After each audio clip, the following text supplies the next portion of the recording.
24 अप्रैल को मार्केट में क्या हो सकता है उसकी चर्चा करेंगे इस वीडियो में। छोटे छोटे सारे पहलू और बड़े पहलू जो डीआईआईज एफआईआईज के नंबर्स हैं, अगर आप सबसे पहले वहां से स्टार्ट करिए तो एफआईआईज डीआईआईज का नंबर जो कैश का आया वो थोड़ा निगेटिव है। यहाँ पर साफ दिखाई पड़ रहा है कि डीआईआईज ने जहाँ पे करीब 1000 करोड़ के आसपास की खरीदारी करी है बाजारों में, लेकिन वहीं पर 3000 करोड़ के आसपास की सेलिंग आ गई एफआईआईज की तरफ से। एफआईआईज का एक दो दिन के लिए पॉज जरूर आया था, लेकिन उसके बाद वो रुक नहीं रहे हैं, तो ये थोड़ी सी निगेटिव बात जरूर है बाजारों के लिए। और मार्केट इसीलिए कहीं ना कहीं एक दायरे में फंसती हुई दिखाई पड़ रही है। ये वो दायरा है जहां पर बाजार अगर आप देखें तो ऊपर की साइड में कहीं 24,600 के आसपास बाजार लगातार रेजिस्टेंस देख रही है। इनफैक्ट जो अभी तक का हाई है वो 24,550 के आसपास का हाई है, तो ये ऊपर का दायरा बना हुआ है। वहीं पर नीचे में अगर आप बात करें तो 24,000 जो है बड़ा सपोर्ट है।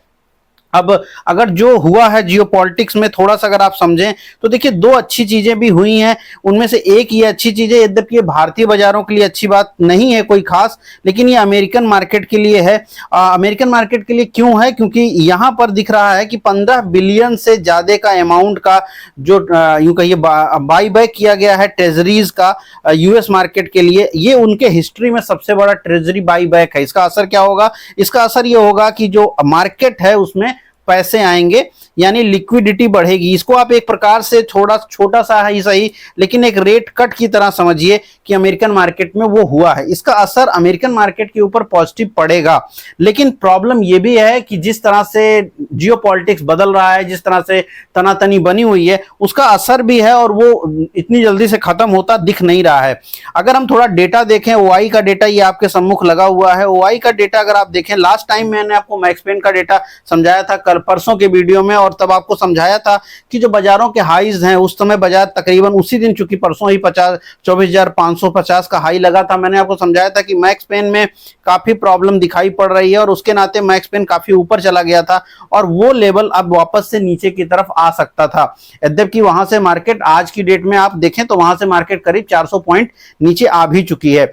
ये ओआई का डेटा है, पहले ये देखते हैं फिर मैक्स पेन की बात करेंगे। ओआई का डेटा अगर आप यहां पे देखोगे, ओआई में साफ ये दिखाई पड़ रहा है कि कहीं ना कहीं मार्केट ऊपर की साइड में, कहीं आप ये कह सकते हैं कि 24,500 के आसपास में रुकावट चल रही है। 24,500 के आसपास ये जो रुकावट का नंबर आ रहा है ये ऊपर की साइड में रुकावट है, और वहीं पर नीचे की साइड में 24,000 के आसपास में आप एक रुकावट देखने को पा रहे हैं। इसका असर ये हुआ, ये क्यों हो रहा है? क्योंकि ऊपर और नीचे दोनों ही साइड में अगर आप देखें तो कॉल में भी अगर आप बात करिए तो कॉल की साइड में आप यहाँ पे करीब करीब 1 करोड़ से ज्यादा का ओआई खड़ा है, यानी 1.08 सीआर का ओआई आपका खड़ा है कॉल साइड में। यानी ये हैवी सपोर्ट बनेगा या यूं कह सकते हैं हैवी रेजिस्टेंस बनेगा। नंबर है आपका ये 24,500 का। यहां पर हैवी रेजिस्टेंस है क्योंकि यहां पर बहुत ज्यादा ओआई बेची गई है, यहां पर बहुत ज्यादा कॉलें बेची गई हैं। वहीं पर अगर आप नीचे की साइड में बात करिए पुट में, अगर आप 24,000 की पुट देखेंगे तो पुट में भी बहुत हैवी राइटिंग हुई है, तकरीबन 75 लाख के आसपास, जो कि लगभग पौना करोड़ के आसपास का है। ये जो नंबर है यानी ऊपर की साइड में कॉल में 1 करोड़ और यहाँ पर 75 लाख, तो इस बीच में मार्केट अगर है और ये मार्केट का लेवल हो गया 24,500 से लेकर के ऊपर की साइड में 24,000, यहाँ सॉरी 24,000 से लेकर के 24,500, ये जो दायरा है मार्केट का 24,000 से लेकर 24,500, ये काफी स्टीप दायरा बन रहा है और इस दायरे के अंदर मार्केट का रहना काफी पॉसिबल लग रहा है। क्यों? इसके दो कारण और भी हैं। एक तो अगर ये ओआई, जो कि इतना बड़ा ओआई है, अगर इसके किसी भी एक साइड में 50 पॉइंट प्लस कर लीजिए, क्यों? क्योंकि 50 पॉइंट की प्रीमियम मान के चलिए ऑप्शंस की रही होगी, तो 50 point plus 50 point minus plus करेंगे तो इसमें 24,550, माइनस करेंगे तो करीब 23,950। ये दायरा अगर क्रॉस हुआ ऊपर या नीचे की साइड में 24,550, 23,950, इसके बाद क्या होगी? फिर इसके बाद होगी बहुत ज्यादा शॉर्ट कवरिंग। चाहे वो पुट वाला करेगा मजबूर होकर के, जिसने पुट बेची है वो कवर करेगा, या फिर अगर इसके ऊपर गई तो जो कॉल बेचा है वो अनवाइंड करने आएगा, वो कवरिंग करेगा। यानी अगर इस गोल पोस्ट के आगे पीछे मार्केट गई तो फिर बाजारों में आपको एक बड़ा मूवमेंट जो है किसी भी साइड में देखने को मिलेगा। लेकिन जब तक बाजार इस गोल पोस्ट के अंदर में है तब तक आप ये मान के चलें कि कहीं ना कहीं मार्केट जो है इसी दौरान में बनी रहेगी। ऊपर की साइड में आपका 24,550, नीचे की साइड में 23,950 50 ये एक रेंज बनी रहेगी। इसके बीच में अगर मार्केट है तो किसी को प्रॉब्लम नहीं आ रही है, जो बड़ा प्लेयर है उसको प्रॉब्लम नहीं आ रही है और वो मार्केट को इसी दायरे में रखेगा। कब तक रखने की कोशिश करेगा? कम से कम वो इसको 28 अप्रैल तक तो रखने की कोशिश करेगा। 28 अप्रैल क्या है?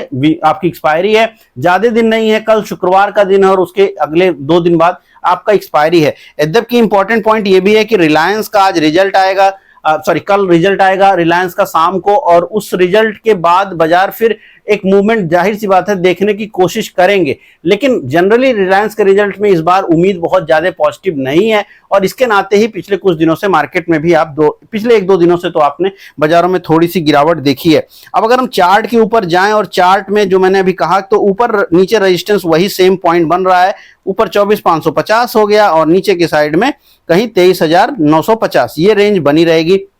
स्टॉक स्पेसिफिक मूव आ रहे हैं, स्टॉक स्पेसिफिक मूवों में कोई दिक्कत नहीं है। अगर हम थोड़ा सा एडवांस डिक्लाइन को समझें इस बार, क्योंकि एडवांस डिक्लाइन समझने से हमको ये समझ आएगा कि मार्केट की इनर टोन कैसी है। ये निफ्टी का चार्ट है, आप लगातार देखो बाजारों में आज सुबह से थोड़ी गिरावट रही, लेकिन आप एडवांस डिक्लाइन को देखोगे तो एडवांस डिक्लाइन में आज डिक्लाइनर की संख्या बढ़ी है, कई दिनों बाद डिक्लाइनर की संख्या बढ़ी है, जबकि एडवांसेज जो हैं 1200 ही रहे हैं।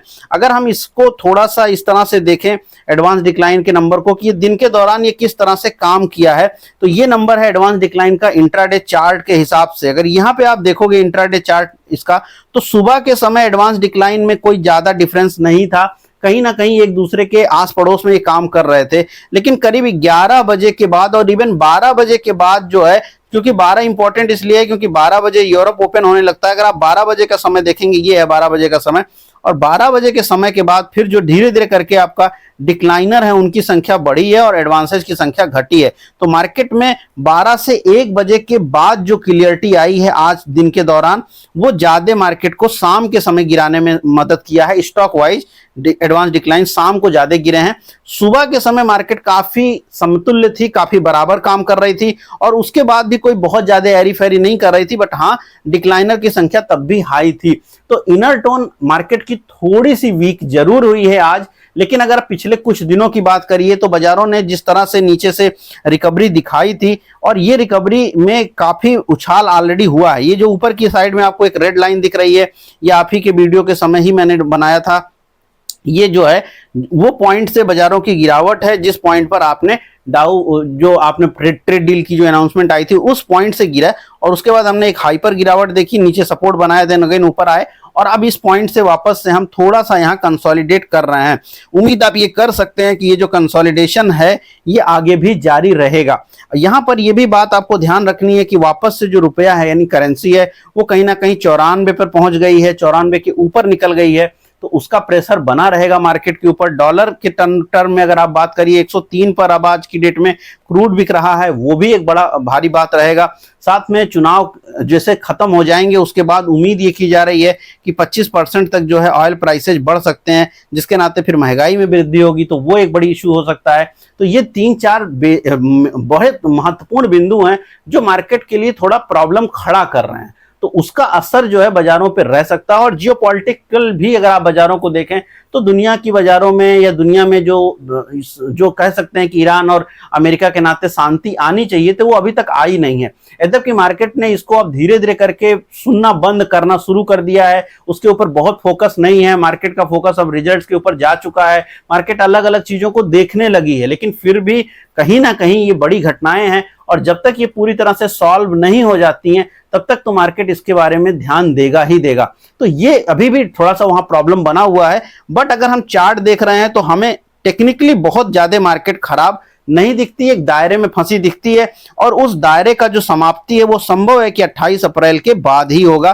तो तब तक का जो दायरा आपके सामने है 24,000 या 23,950 और ऊपर 24,550, ये दायरा तब तक शायद जो है बना रहेगा या उसी के दौरान आप कार्य करते रहेंगे। और उसमें अगर बाजार है तो ऑप्शन सेलर को भी कोई प्रॉब्लम नहीं है, और इसीलिए ऑप्शन सेलिंग की पोजीशंस बहुत हैवी क्रिएट की गई हैं। स्टॉक स्पेसिफिक ब्रेकआउट्स हो रहे हैं, स्टॉक स्पेसिफिक मूव्स हो रहे हैं, वहां पर आपका फोकस अगर है तो वो कर सकते हैं। मैंने आज का जो दूसरा मेरा चैनल है, मेन चैनल, उसके ऊपर मैंने कई सारी स्टॉक्स की बात करी है। अगर आपने नहीं देखा है तो वीडियो जरूर देखिएगा, डिस्क्रिप्शन में उसका लिंक है, कमेंट बॉक्स में भी उसका लिंक आपको मिल जाएगा, उस वीडियो को जरूर देखिएगा। कि बाजार में बड़ी गिरावट की संभावना नहीं है, और लेकिन चूंकि स्टॉक मार्केट इस समय बहुत बाइफर्केटेड है, कुछ एक स्टॉक ऐसे हैं जहां पर गिरावट बनी जा रही है, लगातार चल रही है, कंसोलिडेशन चल रहा है, और वहीं पर कुछ एक स्टॉक है जहां पर बड़ी रैली है। डिटेल एनालिसिस उस पर किया है तो जरूर उसको देखिएगा। मैं मिलूंगा कल आपसे नए वीडियो में। इस वीडियो में इतना ही, लेकिन चैनल को सब्सक्राइब जरूर कीजिएगा, कमेंट जरूर कीजिएगा, और हो सके तो बहुत सारे लोगों तक इस वीडियो को पहुंचाने में मेरी मदद जरूर करिएगा। मैं मिलता हूं कल। इस वीडियो में इतना ही। धन्यवाद।